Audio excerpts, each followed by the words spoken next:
Chapter 9. Mrs. Rachel Lynde is properly horrified.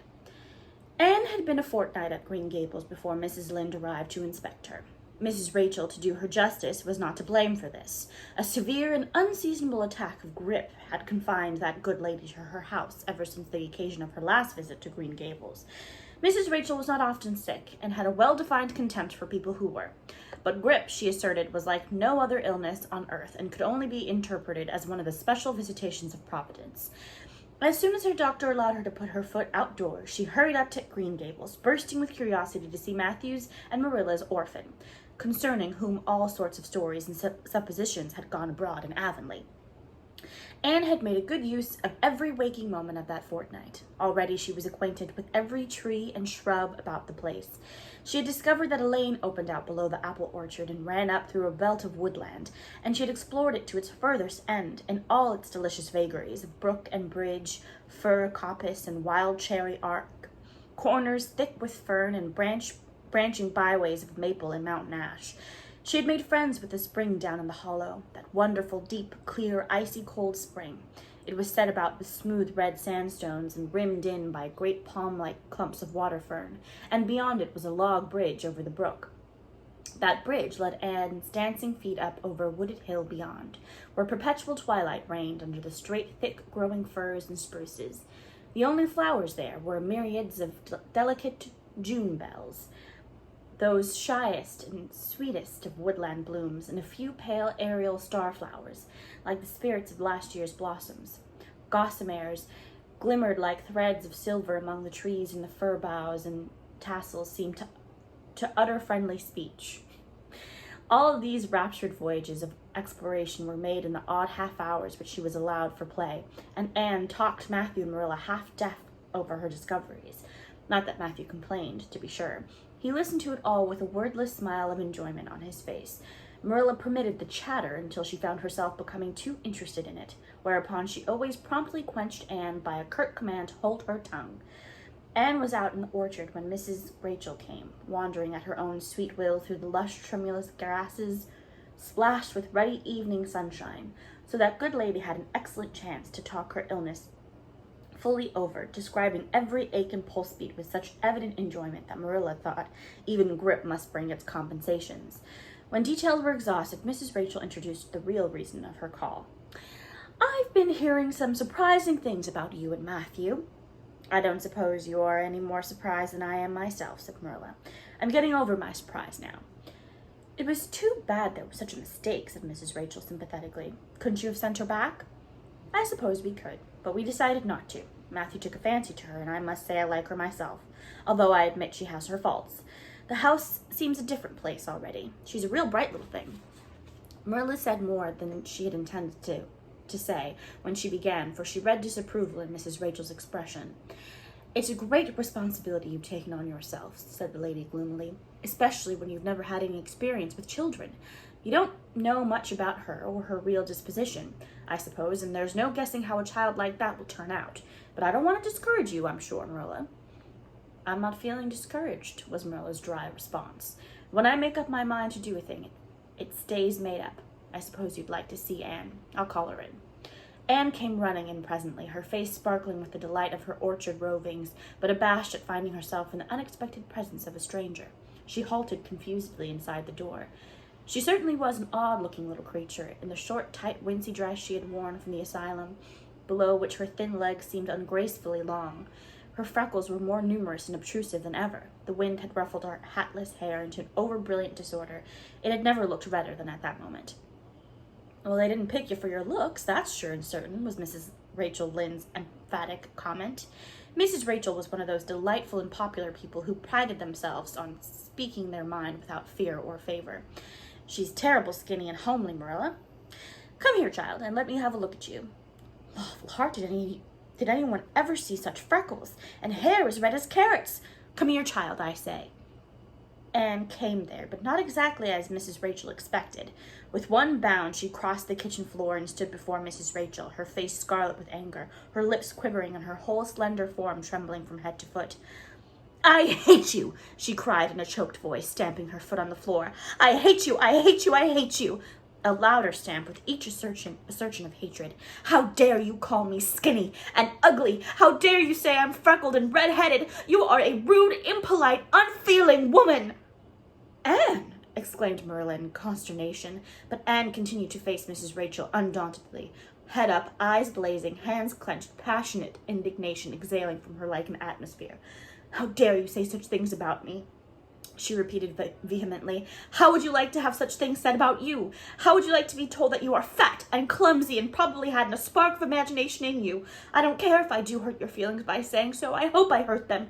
You have hurt mine worse than they were ever hurt before, even by Mrs. Thomas' intoxicated husband, and I'll never forgive you for it. Never, never! Stamp, stamp. Did anybody ever see such a temper? Exclaimed the horrified Mrs. Rachel. Anne, go to your room and stay there until I come up, said Marilla, recovering her powers of speech with difficulty.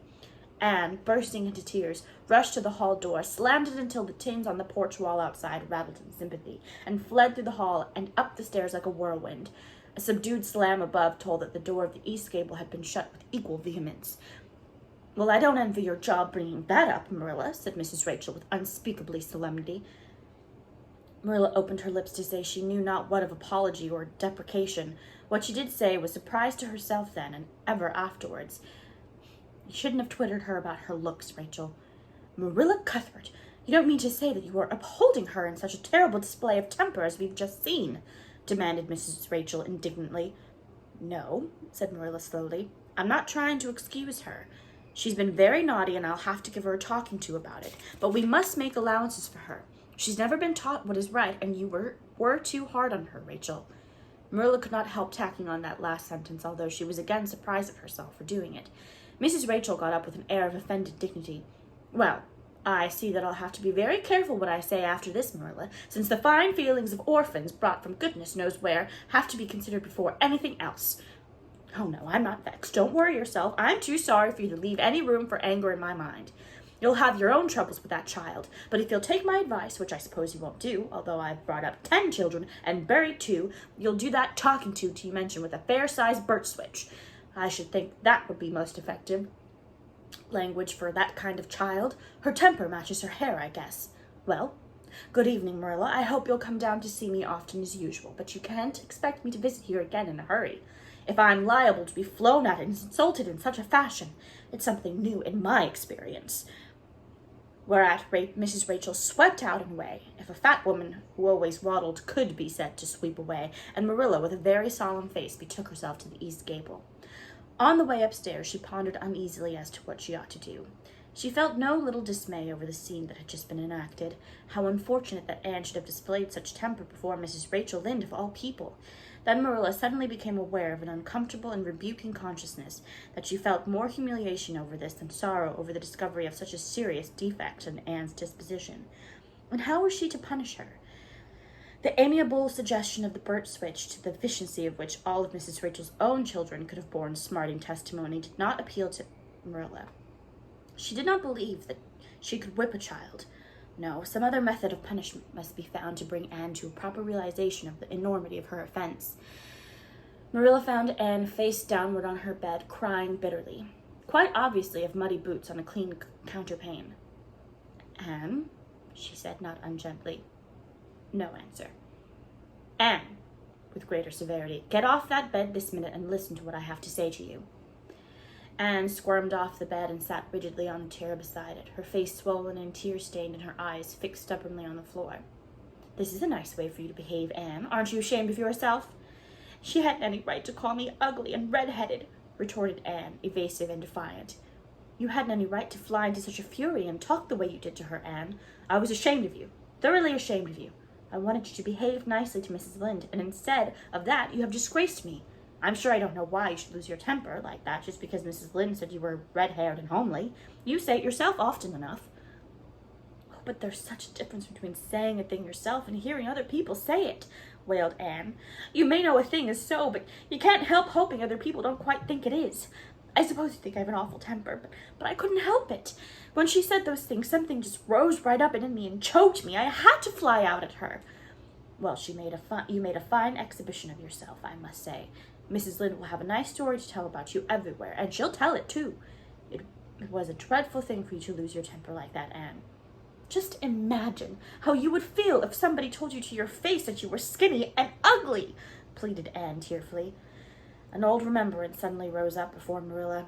She had been a very small child when she had heard one aunt say of her to another, "What a pity she's such a dark, homely little thing." Marilla was every day of 50 before the sting had gone out of that memory.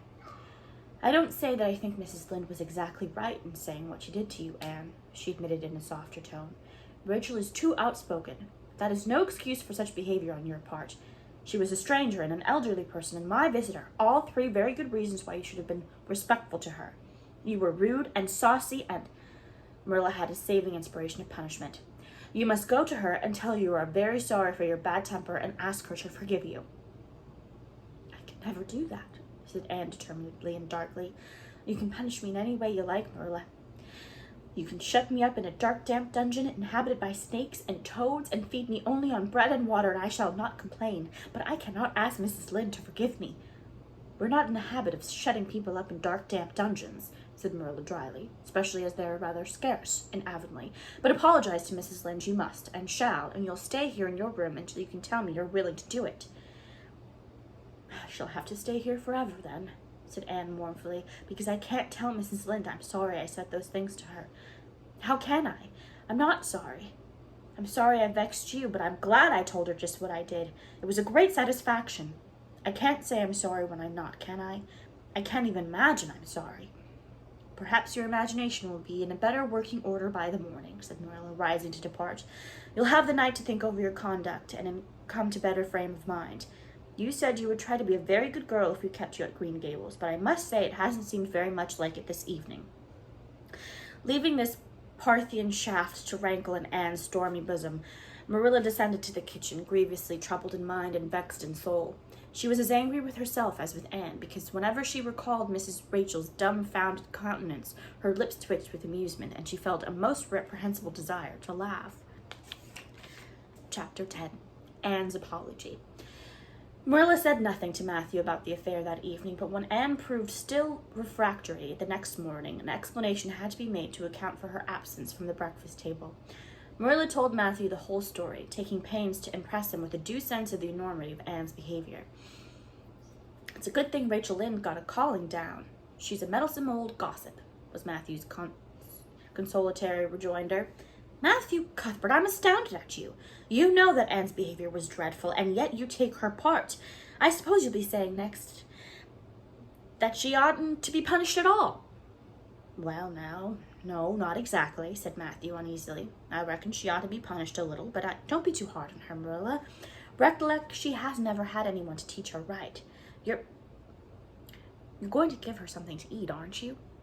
"When did you ever hear of me starving people into good behavior?" demanded Marilla indignantly. "She'll have her meals regular, and I'll carry them up to her myself. But she'll stay up there until she's willing to apologize to Mrs. Lynde, and that's final, Matthew." Breakfast, dinner, and supper were very silent meals, for Anne still remained obdurate. After each meal, Marilla carried a well-filled tray to the east gable and brought it down later on, not noticeably depleted. Matthew eyed its last descent with a troubled eye. Had Anne eaten anything at all? When Marilla went out that evening to bring the cows from the back pasture, Matthew, who had been hanging about the barns and watching, slipped into the house with the air of a burglar and crept upstairs. As a general thing, Matthew gravitated between the kitchen and the little bedroom off the hall where he slept. Once in a while he ventured uncomfortably into the parlor or sitting room when the minister came to tea, but he had never been upstairs in his own house since the spring he helped Marilla paper the spare bedroom, and that was 4 years ago. He tiptoed along the hall and stood for several minutes outside the door of the east gable before he summoned courage to tap on it with his fingers and then opened the door to peep in. Anne was sitting on the yellow chair by the window, gazing mournfully out into the garden. Very small and unhappy she looked, and Matthew's heart smote him. He softly closed the door and tiptoed over to her. "Anne," he whispered, as if afraid of being overheard. "How are you making it, Anne?" Anne smiled blandly. "Pretty well. I imagine a good deal, and that helps to pass the time. Of course, it's rather lonesome, but then I may as well get used to that." Anne smiled again, bravely facing the long years of solitary imprisonment before her. Matthew recollected that he must say what he had come to say without loss of time, lest Marilla return prematurely. "Well now, Anne, don't you think you'd better do it and have it over with?" he whispered. It'll have to be done sooner or later, for Marilla's a dreadful determined woman. Dreadful determined, Anne. Do it right off, I say, and have it over. Do you mean apologize to Mrs. Lynde? Yes, apologize. That's the very word, said Matthew eagerly. Just smooth it over, so to speak. That's what I'm trying to get at. I suppose I could do it to oblige you, said Anne thoughtfully. It would be true enough to say I'm sorry, because I am sorry now. I wasn't a bit sorry last night, and I was mad clear through, and I stayed mad all night. I know I did, because I woke up 3 times, and I was just furious every time. But this morning it was all over. I wasn't in a temper any more, and it left a dreadful sort of goneness, too. I felt so ashamed of myself, but I just couldn't think of going and telling Mrs. Lynde so. It would be so humiliating. I made up my mind I'd stay shut up here forever rather than do that. But still, I'd do anything for you, if you really want me to. Well, now, of course I do. It's terrible lonesome downstairs without you. Just go and smooth it over. That's a good girl. Very well, said Anne resignedly. I'll tell Marilla as soon as she comes in that I've repented. That's right. That's right, Anne. But don't tell Marilla I said anything about it. She might think I was putting my oar in, and I promise not to do that. Wild horses won't drag the secret from me, promised Anne solemnly. How would wild horses drag a secret from a person anyhow? But Matthew was gone, scared at his own success. He fled hastily to the remotest corner of the horse pasture, lest Marilla should suspect what he had been up to.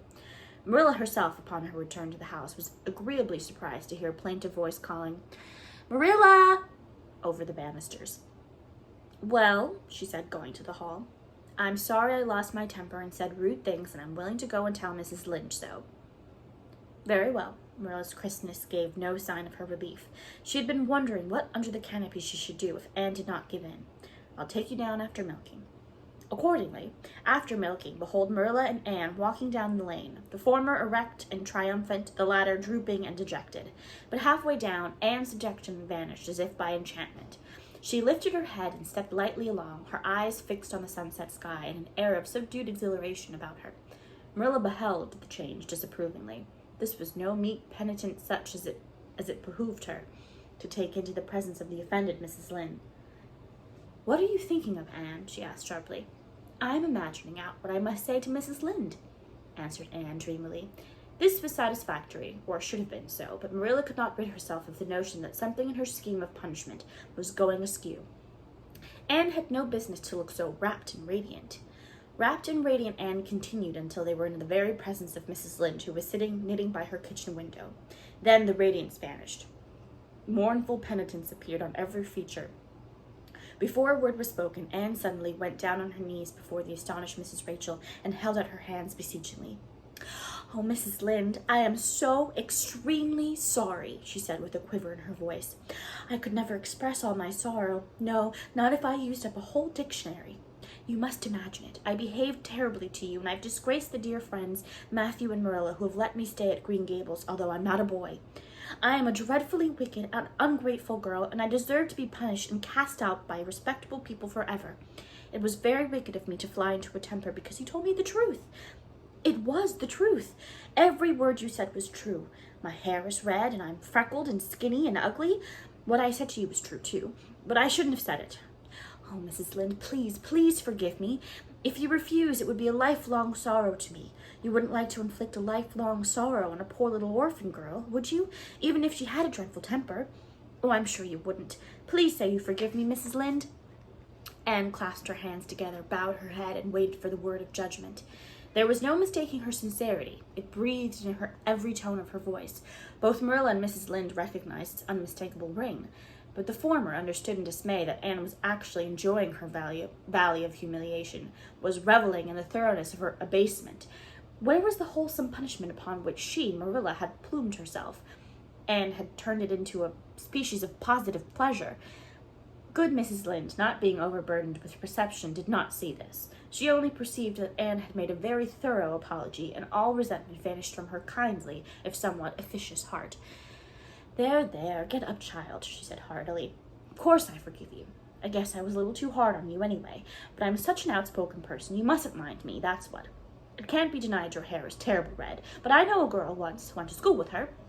In fact, whose hair was every mite as red as yours when she was young, but when she grew up it darkened to a real handsome auburn. I wouldn't be a mite surprised if yours did too, not a mite." "Oh, Mrs. Lynde," Anne drew a long breath as she rose to her feet. "You have given me a hope. I shall always feel that you are a benefactor.